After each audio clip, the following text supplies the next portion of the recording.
this idea of infantilizing the audience and focusing your imagination on fantasy instead of reality is part of the pollution of the American imagination. I just want to tell you about a small experience I had, which I just found really interesting. It was my birthday. My wife gave me this new big iPad. I used to have a mini iPad because I was carrying it around, reading it all the time, but it was just getting kind of hard on the eyes. So I thought this was nice. I'm really enjoying it. And we took a couple of days. We went to Vermont, which is one of my favorite states in the Union. I love the forest. I've spent a lot of my life in forests, and I just love being in the Vermont forests. And it's run by communists, so the restaurants are great. If only communists would stick to restaurants and theater and leave governing to conservatives, this would be the perfect country. It really is. It really depends on who does what. So, my wife goes to bed and I'm lying awake and I'm playing with my new iPad. And so I start watching a movie just to see what the picture is like. And I come upon an old 1956 film with Humphrey Bogart, the great tough guy actor of the 40s, Casablanca and Maltese Falcon, The Big Sleep. And it's called The Harder They Fall. And I've come in about 2 minutes into it and I start watching it and I can't stop. I cannot stop watching this film. I'm not going to tell you that this is a great film, but it was indicative of so many cool and interesting things that I thought I would just talk about it for a minute. First of all, it's Bogart's last film. He is dying of cancer while we watch him. He had esophageal cancer. He smoked his whole life. And he's dying of cancer, and he is legendarily a pro. He shows up on time. He goes home on time. At one point, Rod Steiger, who plays kind of the chief gangster in the film, says he bumps into him and he says he was surprised to see him on the lot late. And Bogart said, well, I have to go recut some of my close-ups because my eyes were tearing. And he didn't realize until later that his eyes were tearing because he was in so much pain through it. And what's fascinating about this is now he's entering a new time, Bogart, this old-fashioned, huge movie star. And Steiger is one of the new actors, the Marlon Brandos, the method actors who act from this kind of deep, how does this come out of my own life, and attaching their own lives to it and all this stuff. And Bogart acts Steiger off the screen. Steiger's a good actor. He's kind of a ham, but he's a good actor. And the story is about a famous sports columnist whose paper closes, so he has no money, and suddenly he's not important anymore.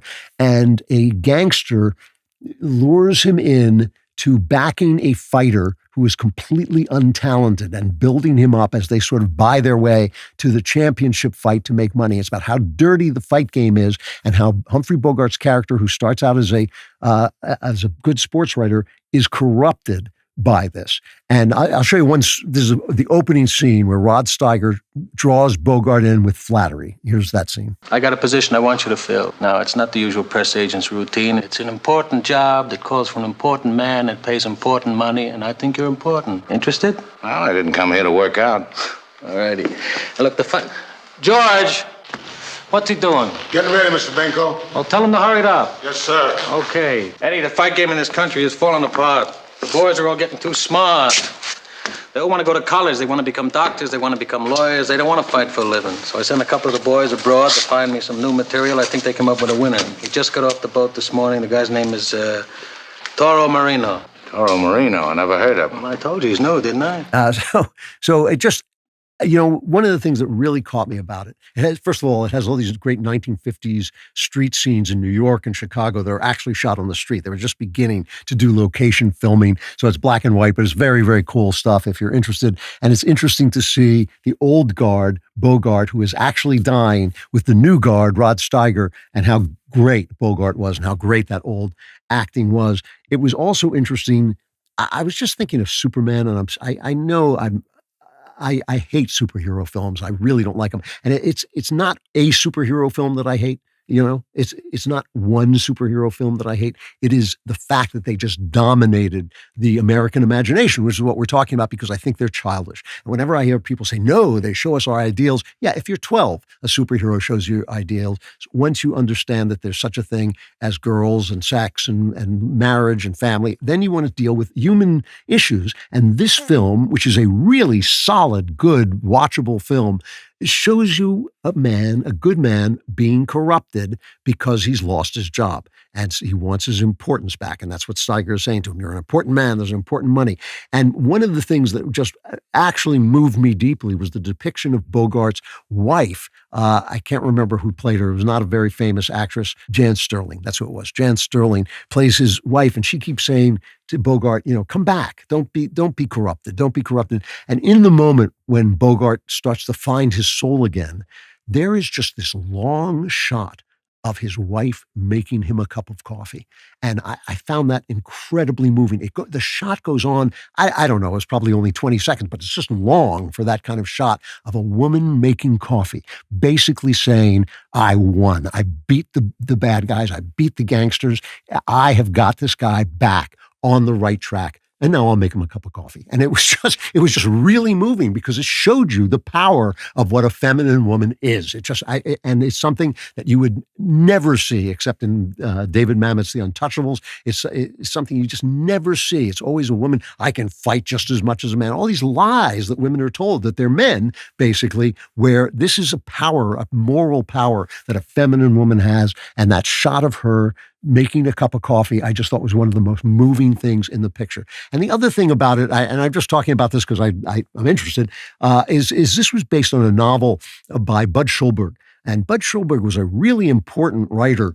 He wrote several novels. I read all of his novels. One was called What Makes Sammy Run, which was now forgotten, but it was a story of Hollywood that was so indicative of what Hollywood was like that a Sammy became a byword for a super ambitious, probably Jewish guy who's just trying to get to the top any way he possibly can. He also wrote On the Waterfront. He wrote a book called Waterfront that was made into On the Waterfront. I'm not sure which came first.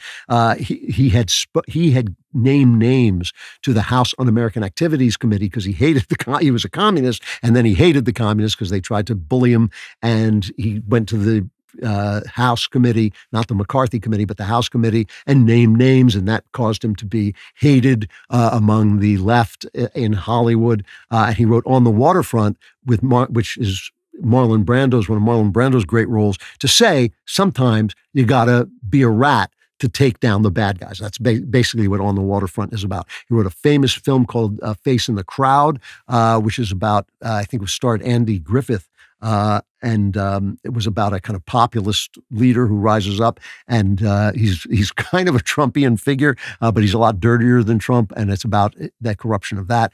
He was just a really important writer, and his story is indicative of like the sort of left-wing rejection of everybody who basically betrayed communism, which I think was the right thing to do.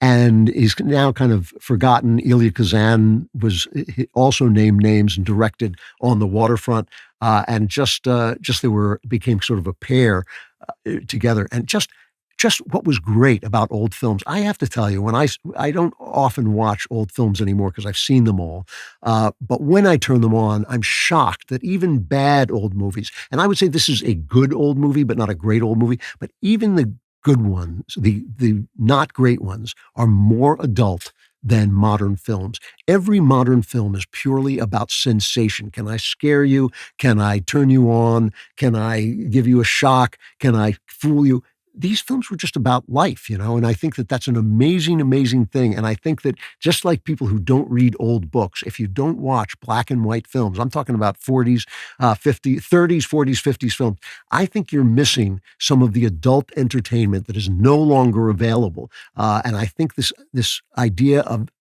infantilizing the audience, of infantilizing your imagination, and focusing your imagination on fantasy instead of reality, on big ideas instead of the little things that make up a life, is part of the pollution of the American imagination and part of what we should be fighting back against in the arts. We should start to make arts. We don't have to make arts that are about guys in capes. We should start to make arts about guys and girls who are facing the things that people face: family, corruption, making a living, living in the world as a good person instead of becoming a bad person. And that's what The Harder They Fall is all about. Really worthwhile picture, especially to watch Bogart and Rod Steiger sort of face off a new and old generation. I have to stop there, which means you're abandoned. You're abandoned into a darkness beyond my capability of describing. We call it Klavanlessness, but sometimes it was called other things like hell. I think Hades was another word for it. But Klavanlessness is just as good. See if you survive. The chances are like nothing. I mean, the chances are nothing. But if you should, we'll be back next Friday with The Andrew Klavan Show. I'm Andrew Klavan. For more terrific content, like and subscribe. And for even more terrific content, subscribe to The Andrew Klavan Show wherever you get your podcasts.